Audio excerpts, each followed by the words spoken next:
Well, good morning, guys. I should get my old rag out here to dust off that lens. it's been a while.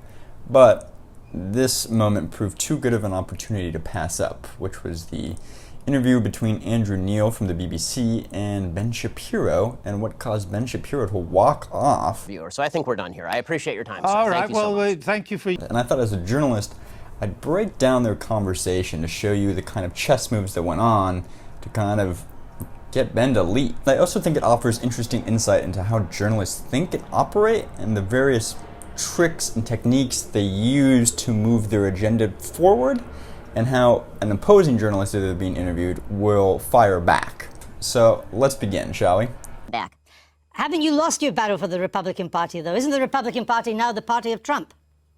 No, I mean, I think that the Republican Party is always the party of whomever is the president, technically speaking, but in terms of who are the sort of the thought leaders inside the conservative movement, who are the people who are driving a lot of the discussion inside the conservative movement, I don't think that's correct at all. I think that most Republicans see President Trump as a vehicle for their policy preferences, but that doesn't necessarily mean that they agree with all of his personal foibles. I'm interested that you think there's a thought movement inside the Republican Party. I mean, haven't the conservatives run out of ideas in America? All the new policies, the Medicare for all. The first couple of minutes is mainly just a kind of back and forth. If you imagine it like a chess game, it's just slowly moving the chess pieces. But you can, right away, you can glean a style from Andrew that's very interesting and a clever technique by a journalist, although somewhat of a slimy one. Nonetheless, what he does is, you'll notice throughout the interview, he'll couch every question not in a has, but in a has not, or are you not. Isn't the Republican Party pushing the burden of proof upon the subject, upon the interviewee, rather than the interviewer, when in reality, the burden of proof is always on the accuser, right? It's never on the defendant. And so therefore, like most questions, when you frame it in a normal civil conversation, you frame it as in like, are you the driver of this car? Not, are you not the driver of this car? Because when you say, are you not the driver of this car, you then put the burden of proof on the subject to say, like, to somehow prove they are not the owner of this car, right? When in reality, that's not the case. In reality, you have to prove they're the owner of the car. But here's where we really start to get into the game. some of the ideas that are popular in your side of politics would seem to take us back to the Dark Ages, Georgia, new abortion laws, which you are much in favor of, that a woman who miscarries could get 30 years. A Georgian woman who travels to another state for an abortion procedure could get 10 years. These are extreme hard policies. That's not a question. You'll notice that. That's actually a mistake by Andrew's part. He quotes a couple things. He says, these policies will take, back to the Dark Ages. 30 years for a miscarriage, or 10 years to drive across to the state of Georgia. But that's not a question. And the best response to that is, and so what is your question? But because people get, emotionally hooked, they'll respond anyway, even though there's not a question there, it's just a statement, right? That's a subjective statement. Hard politics. Now, it feels like hard politics, or it may not feel like hard politics, but there's no actual question there. Andrew didn't actually ask Ben Shapiro a question about his opinion on abortions, or if he agreed with those two examples, etc. But watch how Ben responds. These are extreme hard policies. Well, okay, a couple of things. One, I'm not sure, frankly, I don't know whether are you an objective journalist or are you an opinion journalist? Okay, so here Ben Shapiro immediately opens with like a big gambit. And the gambit that Ben Shapiro does here is immediately go to the throat and say, well, wait a minute, are you a opinion columnist, opinion journalist, or are you an objective journalist? And this is true in both broadcast journalism and in print journalism. You have the kind of op-ed people in the New York Times, like Bret Stephens or Barry Weiss, right, those names, or Tucker Carlson or Sean Hannity on news, or Rachel Maddow, right? Those are more of opinion journalists, and where they're kind of putting their opinions more than being subjective journalists in their capacity on the show, versus Jake Tapper on CNN, who would be acting as an objective journalist in his capacity at CNN on television. And so because Ben Shapiro doesn't know who Andrew Neil is, he's trying to gamble. He's thinking like, oh, this guy's probably an opinion journalist, like I'm being interviewed by Rachel Maddow or Tucker Carlson, and I can get them to call themselves out on their bias, and I can make it plainly clear that this person has an agenda. But it doesn't work. Andrew Neil swiftly dodges it and says, I'm just a journalist that asks questions. Are you an objective journalist or are you an opinion journalist? I'm a journalist that asks questions. And so therefore it leaves Ben Shapiro grasping, because he's dealing with somebody from the BBC, not from somebody that's on an American news network. So that opening gambit, which Ben Shapiro is trying to go for because he understands how the media works, ultimately backfires on him. So let's continue. I'm a journalist that asks questions. Okay, so you're a supposedly objective journalist calling policies with which you disagree barbaric and suggesting only one side of the political aisle has ideas. So I just want to point out that, I wish you would at least be honest in your own biases. Mr. Shapiro, I know that broadcasting in America is now so polarized that on one program you only have the left and another one you just have the right. My job is to question those who have strong views and put an alternative to them. If you were an anti-abortion person, I would be putting pro-abortion questions to you. So here, Andrew actually messes up and says, if you're an anti-abortion person, I would be putting pro-abortion questions to you. But Ben Shapiro isn't listening at this point. For whatever reason, something's hit Ben Shapiro emotionally. Because right there, Andrew messes up in his speech. That's exactly who Ben Shapiro is. He is an anti-abortion person. So Ben Shapiro, if he was listening, would have been like, well, wait a minute, I am an anti-abortion person. What are you actually asking? You could once again trap them in their own language there. But Ben Shapiro, by this point, isn't listening in this exact moment. Let's continue. You are really? Would you call the pro-choice position? So why don't you just answer my question, sir? I'm happy to answer your question. Please answer this one. Would you suggest that a late-term abortion is brutal? I'm not taking a view on this issue. I'm asking you the questions. Okay, so once again, Ben Shapiro then tries a straw man technique, which is like, wait a minute, would you suggest that a late-term abortion is brutal? But Andrew never asked about late-term abortions. All he did was ask about miscarriages and just abortions in general. And two, Ben Shapiro doesn't really define late-term abortions. There's been no talk of what a late-term abortion is, or even late-term abortions throughout this entire interview. If you're wondering, a late-term abortion is generally after the 5-month mark. Okay? So anything before 5 months actually isn't a late-term abortion. I didn't know this for a long time. Actually seems quite a long ways into the pregnancy. Nonetheless, there you go. There's some information for you. Let's continue. Sir, you just suggested the pro-life position is inherently brutal and terrible, so I'm asking you, as an objective journalist, would you ask the same question to a pro-choice advocate? Ben Shapiro then follows up with, you just suggested that a pro-life position is inherently brutal and terrible, which Andrew actually did not. The only claim he's made so far, Andrew from the BBC has made, is that these policies seem to take them back to the Dark Ages. Now you can dispute, historically, well, what was the Dark Ages policy on abortions, or no, that's incorrect, those aren't actually the laws in Georgia or in the South, or I don't actually support these laws ideologically, but Ben Shapiro isn't doing that. He's twisting the words that Andrew said, spitting them back out, when Andrew actually hasn't said this. And it works against Ben Shapiro.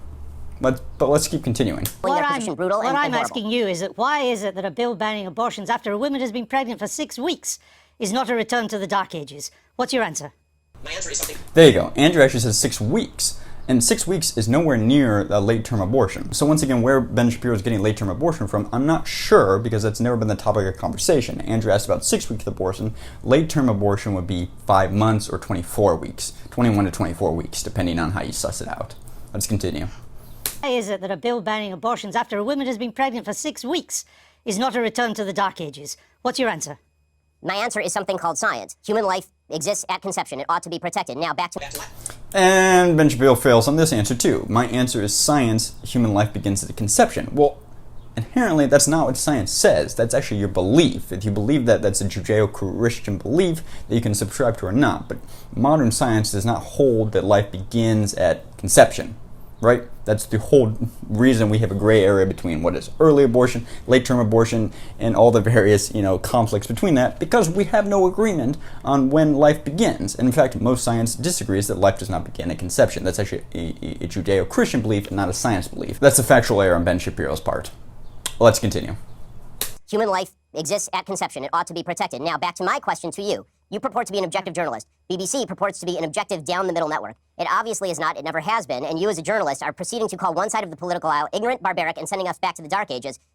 Why don't you just say that you're on the left? Once again, Ben Shapiro is using a straw man here where he says barbaric and back to the Dark Ages. Well, Andrew said Dark Ages. He didn't say barbaric. And those have different tones. If you actually think about it, barbaric has a much more weighted meaning to it than Dark Ages does. Dark Ages is a historical term. Barbaric has a negative connotation. Let's continue. Ignorant, barbaric, and sending us back to the Dark Ages. Why don't you just say that you're on the left? Is this so hard for you? Why can't you just be honest? Seriously, it's a serious question. Mr. Shapiro, if you only knew how ridiculous that statement is, you wouldn't have said it. So let's move on. Would you vote for Mr. Trump? From your own questions exactly what you are, Trump? Would you vote for Mr. Trump in 2020? So, would you vote for Trump in 2020 is obviously a setup question, right? He's trying to trap Ben Shapiro. This is another trick the journalists use, which is they obviously have some information in the back of their head that they're waiting to try to trap the subject or the interviewer in. and that's why he's asking, would you vote for Trump in 2020? Where is this question coming from? This question is coming from because you'll see is Ben Shapiro's follow-up answer.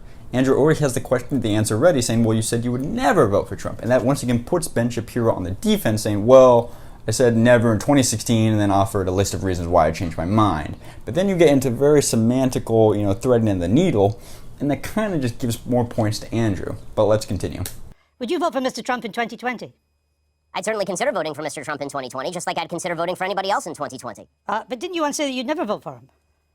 I said that I wouldn't vote for him in 2016. And then I wrote a column for National Review explaining the conditions under which I might change my mind. You're a culture war warrior. Isn't he largely on your side? You wrote once it was unlikely he'd appoint conservative judges to the Supreme Court. He has. Right. So you were wrong. I like many of President Trump's policies, even if I still have serious reservations about his...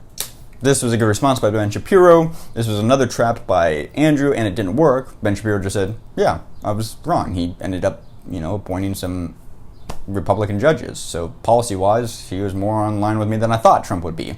Very good answer, very direct answer, sincere answer. It was a good answer to that question. I like many of President Trump's policies, even if I still have serious reservations about his personality and character. Do you think there's a Democrat that could beat him in 2020?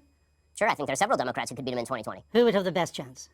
I think that Joe Biden is likeliest to beat him, considering that he has significant appeal in a lot of the Rust Belt, in places like Pennsylvania, Michigan, Wisconsin, the places that President Trump needs to win to retain the presidency. And Joe Biden also has a long history in politics, which means that the American people already have sort of a preconceived vision of him. President Trump, as a campaigner, is very good at dragging unknowns through the mud, or at exposing details about people that are previously sort of covered up. But when it comes to Joe Biden, he's been well exposed for a very long time. Most people know him, and he's not nearly as unpopular even going in as Hillary Clinton was in 2016. So if it was a close race between Mr. Biden and Mr. Trump, you would, from what you say, I think, probably go for Mr. Trump. Yes, I would vote for Mr. Trump if it were a race between Biden and Trump, because I think that the damage that President Trump has done to the country on a character and rhetorical level has already been done and cannot be undone. I don't see it as getting worse day by day. That is the new status quo, unfortunately. Now the question becomes which policies I would most like to see enacted, and Trump's policy preferences are closer to my own than Joe Biden's are. Now, you're a star of new media, of conservative new media. You and others on the left and the right, you position yourselves as supposed tellers of hard truths. But haven't you all just really coarsened public discourse in America and exacerbated its divisions? It's kind of odd to be hearing about me coarsening public discourse when you call policies you disagree with brutal and bringing us back to the Dark Ages, sir. Once again, Ben Shapiro tries to go on the offense here, but he's misquoting Andrew and making a straw man, and once again it allows Andrew to just sidestep again and be like, well, that's not actually what I said, and just press forward. And bringing us back to the Dark Ages, sir. The point, I don't want to return to it, but the point was to put a position for you to reply to it. And I thought we'd covered that.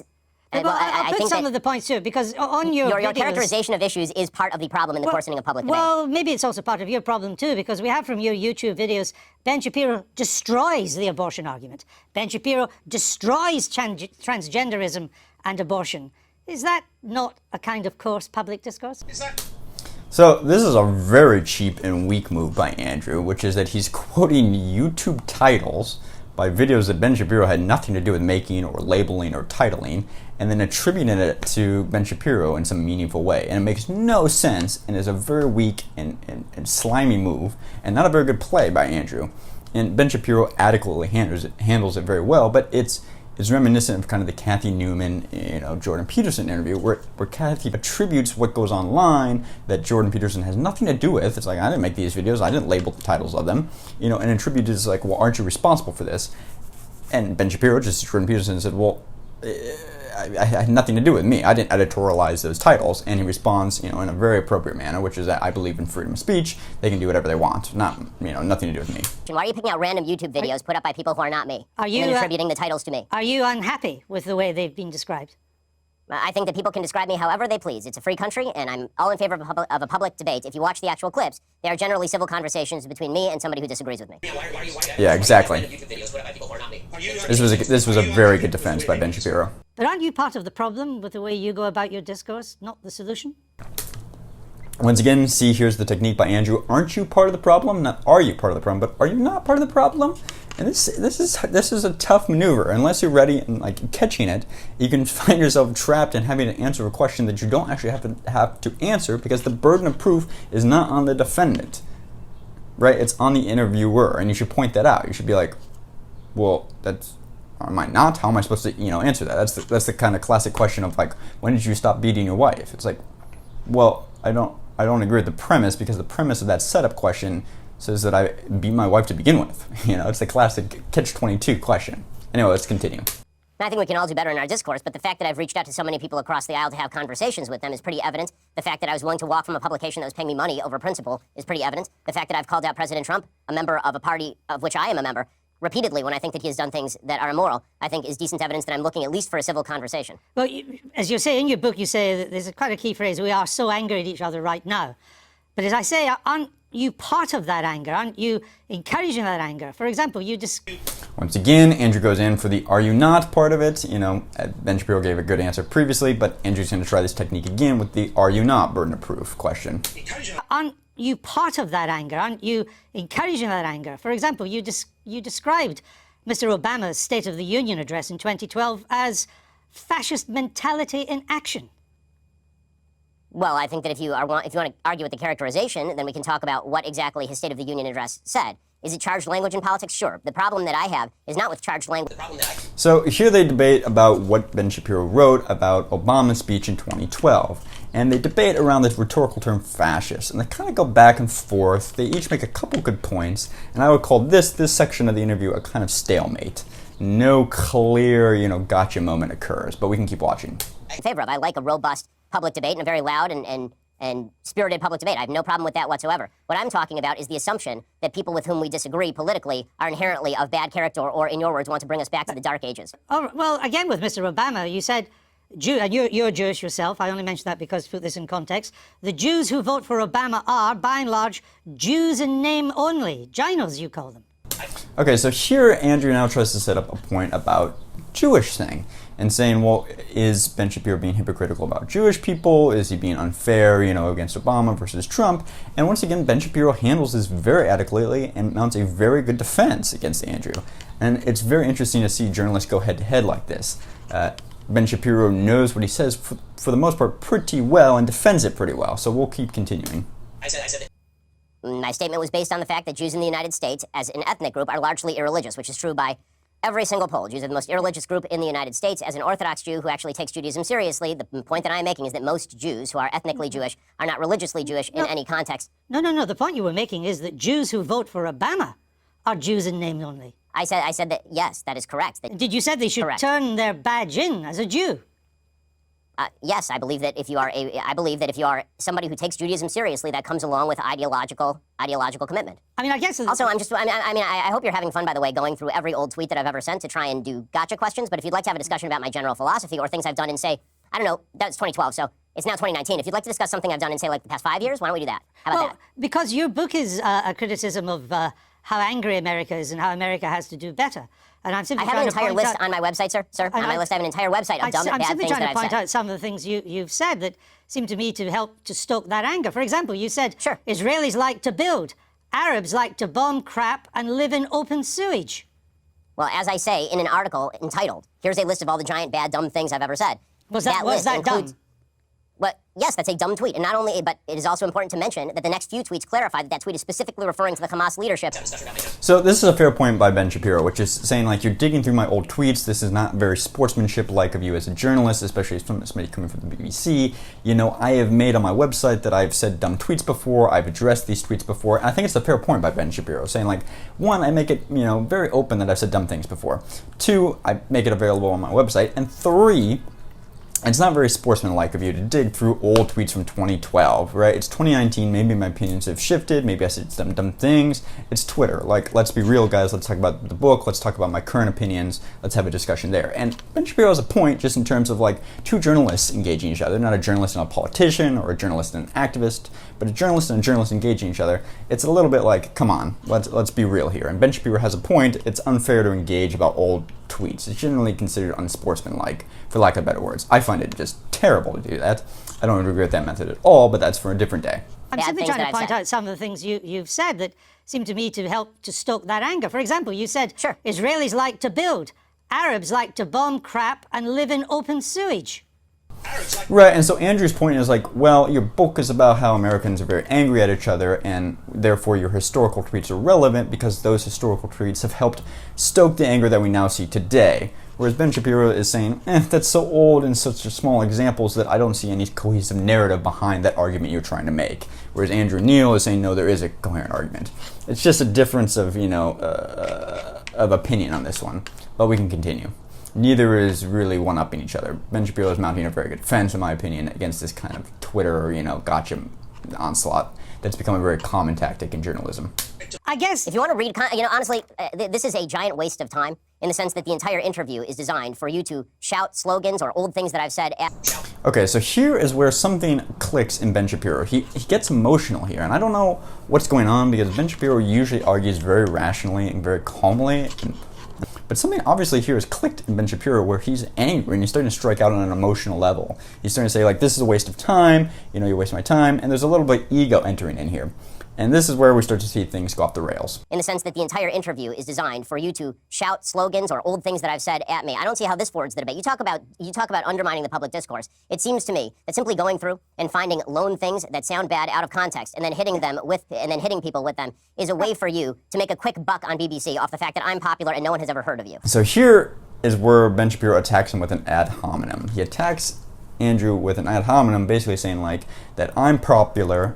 He's saying, I'm popular and nobody's ever heard of you. And that's just kind of a direct personal attack, which is very rare for Ben Shapiro to do, and not a very good argument style. That's when you're losing it, is when you kind of just go for direct personal attacks. And that usually means that that person who's using those ad hominems is losing the debate.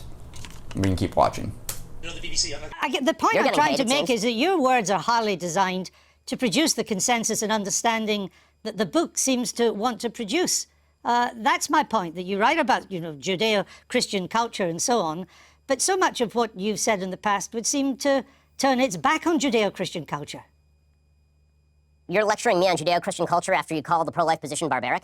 Once again, Ben Shapiro goes back on an emotional level saying you called pro-life position barbaric when Andrew never said barbaric. But for whatever reason now, he said it so many times, Ben Shapiro said it so many times, that he's created this straw man that I think he actually believes at this exact moment that Andrew did say the words barbaric when Andrew never did.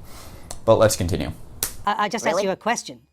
And I asked you a question, you failed to answer a single one of mine. Frankly, I find this whole thing a waste of time. If you want to read the book and critique the book, why don't you read and critique the book? If you want to critique me, you can think whatever you want of me. Why don't you just frankly, try and I don't answer care. the I don't questions? frankly give a damn what you think of me since I've never heard of you. Here's Ben Shapiro swearing, which is once again a sign that, the emotions are starting to get to him. And of course, not only did he swear, he then says, I've never heard of you, which is once again another ad hominem attack. But if you'd never heard of him, why did you agree to do the interview? If you had never heard of him and you knew it was the BBC and you were agreeing to do the interview, why didn't you do your research? Because then your opening gambit wouldn't have failed so badly, saying, well, wait a minute, are you an opinion journalist or are you an objective journalist? Because if he had done his research on Andrew Neil, he would have known Andrew Neil is a quite serious conservative journalist for the BBC. I think this would have saved Ben Shapiro some early blunders in this interview, which ultimately got him, emotional at the end. Kind of an unforced airs. The tennis, sometimes the best way to win in tennis is just to make the opponent, do unforced airs. Damn, what you think of me since I've never heard of you. And I've never heard of you until I briefed myself for this. But that's not the issue. You have a Then new why the hell book are you out, and interviewing me, it's an interesting book. But my point is, your book claims Well, that it'd be nice society... if you would quote it from time to time. Your book is... Well, actually, I've done so several times, and I'm about to do so again, if you would let me just finish the question. Your book frankly, I claims don't think that this- you know what? society Honestly- is turning honestly, its sir? back on Judeo-Christian values. Yeah, this what are considering those what- values? considering What are the values it's turning its back on? I'm not inclined to continue an interview with a person as badly motivated as you as an interviewer. So I think we're done here. I appreciate your time, sir. All Thank right, you so well, much. thank you for your time and for showing that anger is not part of American politics. Yeah, and this is the point at which then Ben Shapiro kind of resigns from the interview. He feels like it can't go on any longer. He's obviously emotionally charged. He's no longer arguing rationally, I would argue. And here is where you see Ben Shapiro just eject from the interview because I don't think he fully understands who he's being interviewed by and his initial assumptions about the interview. Maybe was it going to be about the book or about a column he had written or about the Daily Wire, and it turned out to be more of an interview about him and his opinions in the past. Totally disarmed Ben Shapiro and got under his skin. And there you go. That's why you now have headlines saying Andrew destroyed Ben Shapiro for once. Anyway, if you found this video interesting, leave a comment. If you want to watch another video and click around, I'll see you guys tomorrow. Thanks as always for watching, guys.